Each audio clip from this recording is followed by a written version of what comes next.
अयोध्येतल्या प्राणप्रतिष्ठा सोहळ्यामध्ये पुण्याच्या केशव शंखनाद पथकाचा शंखनाद घुमणार आहे आणि कसा असेल हा सोहळ्यातला शंखनाद आणि पुण्यामधल्या पथकाला कशी मिळाली ही संधी जाणून घेतले आमचे प्रतिनिधी अरुण मेहत्रे यांनी।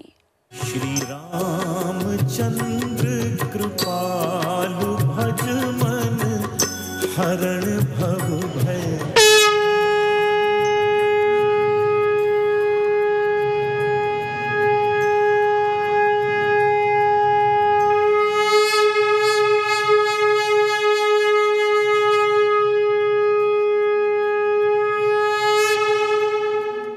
पुण्यातल्या ओंकारेश्वर मंदिराच्या प्रांगणामध्ये घुमणारा हा शंखनाद 22 जानेवारीच्या दिवशी अयोध्येच्या राम मंदिराच्या प्रांगणामध्ये घुमणार आहे।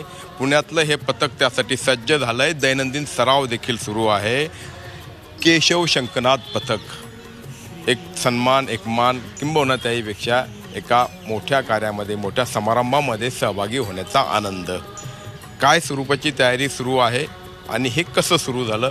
अयोध्येमध्ये राम मंदिर बनलंय, त्याच्या लोकार्पण सोहळ्याच्या निमित्ताने किंवा प्राणप्रतिष्ठेच्या निमित्तानं तुम्ही तिथे उपस्थित असणार आहात। रामलल्लाचं गेले 7 पिढ्या आपण वाट बघत होतो की त्याची स्थापना कधी होईल आणि त्या मंदिरात ते कधी विराजमान होतील।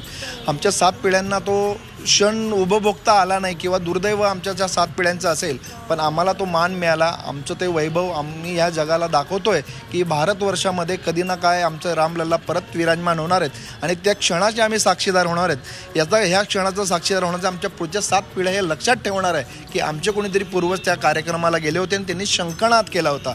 आम्ही आमचं खूप अवभाग्य समजतो। आमच्यासह या पुणेकरांचं नव्हे तर ह्या संपूर्ण महाराष्ट्राचं खूप भाग्य आहे की आम्हाला तिथं शंखनाद करायला मिळतो।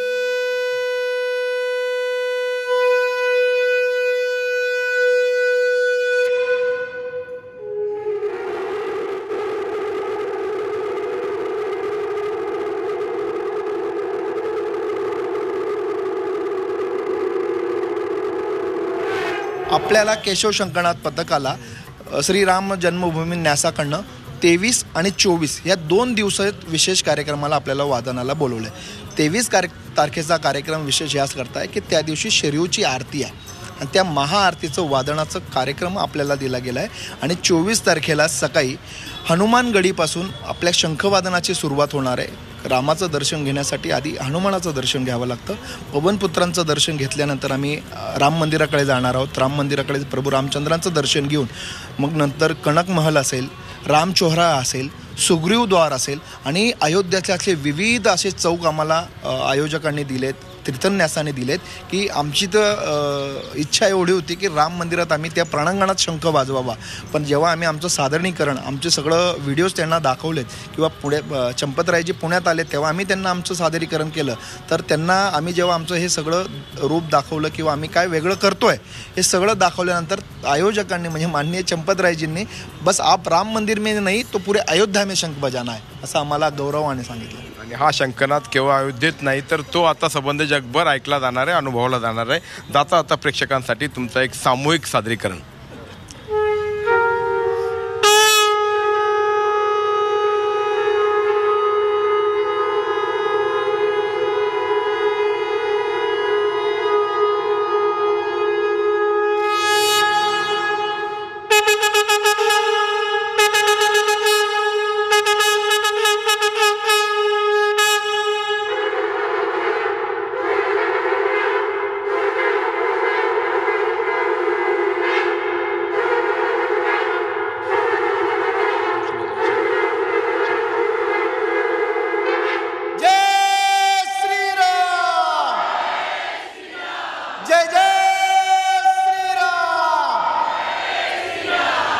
जय श्रीराम।